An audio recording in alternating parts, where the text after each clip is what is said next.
The other thing I thought was interesting about it was the completely, well, I would say sort of airbrushing, really, of Prince Harry, who shuffled in with the only royals still talking to him, Beatrice and Eugenie and there. In a rare, intense private meeting at Windsor Castle, the British royal family has delivered a seismic revelation that could forever alter its legacy. King Charles, whose health remains in question amid ongoing concerns, summoned Prince Harry for what was meant to be a discreet gathering. Accompanied only by Princesses Beatrice and Eugenie, the few royals still on speaking terms with him, Harry arrived to face a chilling silence that spoke volumes. The king, known for his measured diplomacy, stunned even his closest family members by refusing to deliver his own statement. Instead, he sat back, eyes focused, hands folded, and handed the floor to Princess Anne, a gesture that sent a clear message. This was no longer a debate, but an execution of duty. The silence in the room was deafening, and what followed was nothing short of a full-blown royal collapse. Princess Anne often He revealed over the weekend that he's been cut off by his father, King Charles, again, claiming the monarch won't speak to me. This revelation followed Prince Harry's failed legal appeal over his security arrangement. regarded as the monarchy's most loyal soldier, Redwood insiders now confirm to be the most controversial portion of the king's final directive. Prince Harry and Meghan Markle are to be permanently sidelined. Their children, Archie and Lilibet, will not be acknowledged as his and her royal highnesses, now or in the future, effectively stripping them of royal acknowledgement.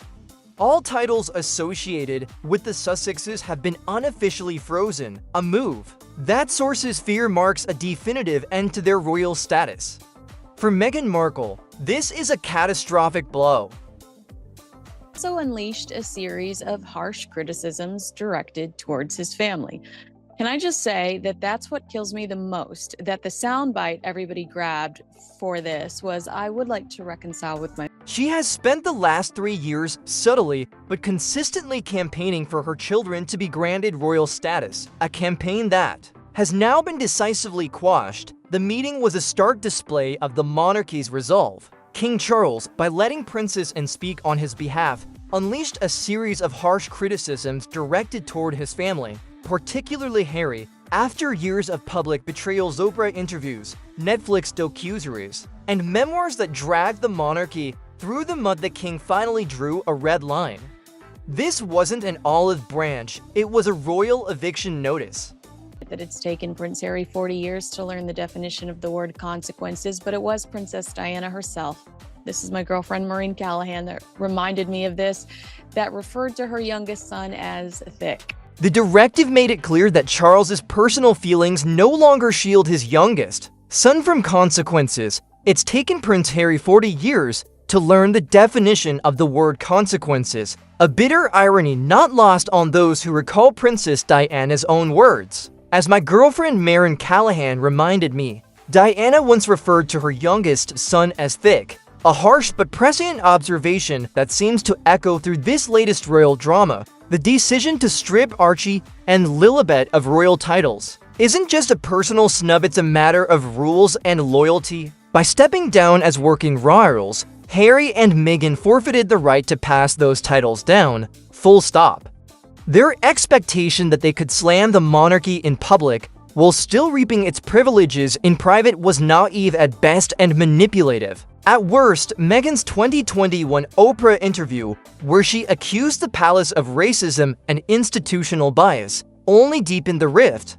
Well, now in California, the Duchess of Sussex has been making moves and she's hired a brand new chief of staff. Can you imagine needing a chief of staff? No. It's like being the president, isn't it? No. When Aidan said yesterday about having a... But this wasn't about race, it was about the Sussexes' refusal to adhere to the monarchy's protocols. If there was ever a moment to test the royal family's willingness to extend even a symbolic gesture of warmth, Archie's recent birthday on May 6th was it.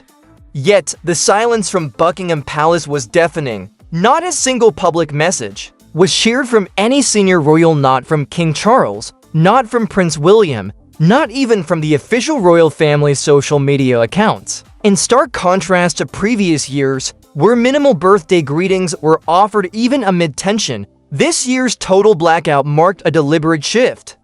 No cake emoji, no throwback photo, nothing. Meanwhile, the monarchy's birthday tributes flowed freely for working royals, no matter how minor. Even Princess Eugenie's son, August, received a nod on his special day. The message was clear: Archie is not part of the firm. Period, and I think they explained it as they both decided it wasn't going to quite work. But I think there's also this history of when they were working members of the royal family. He was born into a family that no longer acknowledges his presence. Sources close to the palace have indicated that this was not an oversight, but a strategic choice, reflecting an internal consensus that Archie and Lilibet are not to be included in royal protocols so long as Harry and Meghan remain outside the fold and continue to monetize the royal connection. For Harry, this was yet another emotional gut punch, especially considering his father, King Charles, shares a birthday month with his grandson. But with trust shattered and ties severed, even the children have become collateral in the Sussexes. War with the crown, this wasn't just a snub, it was a statement. You made your choice, so did we. They've had a fairly big turnover of staff in the last few years, and also the King has lost quite a few key members of staff who stayed on during the transition after the late Queen's death, but then have moved on as well. So the royal family has now drawn a definitive line. If you're not serving the crown, your children do not carry its titles. Period. If that weren't humiliating enough, the next point drove the dagger in deeper. The Sussexes were reminded firmly and unambiguously that they are not to use their royal titles in any commercial, political, or public-facing capacity. That means no more Duke and Duchess of Sussex splashed across Netflix deals, charity, press releases, or Archewell branding. This was always part of the original Sandringham agreement back in 2020, but the couple has routinely skirted the edges of that agreement, branding themselves as global royals without doing the work. Harry refers to himself as Prince Harry, the Duke of Sussex, in his lawsuits. Meghan's social media and press releases lean heavily into Duchess branding. They present themselves as part-time royals when convenient, yet full-time victims when called out. This time, the palace isn't playing along. The new instruction is crystal clear. Use of royal status by non-working royals is unauthorized, unauthentic, and now unacceptable. The fallout was immediate and visceral. Sources at Windsor confirmed that Prince Harry was visibly disturbed, fractured. As one palace aide described him, another called him seething, cornered, and unraveling by the minute. Imagine it, a man who once stood second in line to the throne, now reduced to a silent witness as his family effectively excommunicates him from royal life. According to those present, Harry's hands trembled, his eyes darted nervously between Princess Anne and Prince William, and his mouth remained clenched as he sat in silence. The full weight of his choices finally landed on his shoulders. No press team, no Meghan to back him up, no Netflix crew to edit out the pain. Over the weekend, Harry revealed he's been cut off by his father, King Charles, again, claiming the monarch won't speak to me. This revelation followed Prince Harry's failed legal appeal over his security arrangements, adding another layer of humiliation to an already devastating moment. Harry didn't storm out, he didn't protest.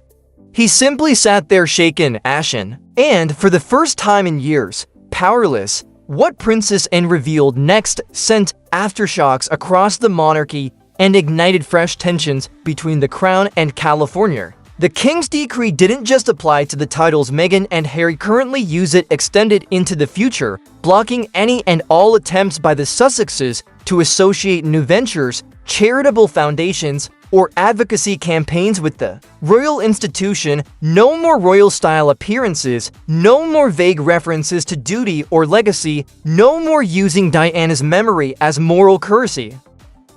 But he was just expressing the fact that he doesn't know what's wrong with his dad. Yeah. But yeah, I think they're doing okay as a couple from what I gather. Well, and then that's look. Let's be honest. That's what it's nice to see. You want them to be happy. Insiders say this is what truly enraged Harry because it cuts off the couple's greatest leverage. Their entire post-royal brand, from Spotify to Archie&Lili to Netflix, hinges on the illusion of royalty. But with this decision, the firm has stripped that illusion bare. It's not just a personal punishment, it's a strategic block against brand exploitation. Going forward, any attempt by the Sussexes to imply royal sanction will be met with legal rebuke, a direct assault on their income stream. Perhaps the most telling sign of all was Meghan Markle's glaring absence from the meeting. While royalists speculated about illness or scheduling conflicts, palace aides privately offered a different explanation. Meghan simply didn't want to be there. This wasn't just a family summit, it was a seismic turning point for the monarchy. And Meghan chose to sit out. Whether out of fear, pride, or disdain, her absence signaled one thing loud and clear. She no longer views the monarchy as a seat of authority. But the monarchy noticed Princess Anne's tone, William's clipped responses, and the king's cold silence all reportedly pointed to a deeper resentment. Meghan is not only physically absent, she's spiritually severed from the institution. In royal circles, that's not just an insult. It's suicide. This drama isn't just family dysfunction, it has broader implications. Behind the scenes, British Parliament is quietly aligning with the palace, reinforcing the decision to strip titles, block branding, and end public confusion about the Sussexes' role. Multiple MPs from both sides have reportedly raised concerns about the ambiguity around Harry and Meghan's status, especially given their political commentary, media ventures, and financial ties to controversial organizations. Sources within Whitehall confirmed that discussions are underway to formalize the consequences of stepping down from royal duties. This includes blocking future attempts to re-enter public funding, prohibiting use of HRH in diplomatic, media, or business dealings, and most explosively, reclassifying Harry and Meghan's children as private citizens, not royal figures. It's no longer just about tradition, it's now a matter of national clarity.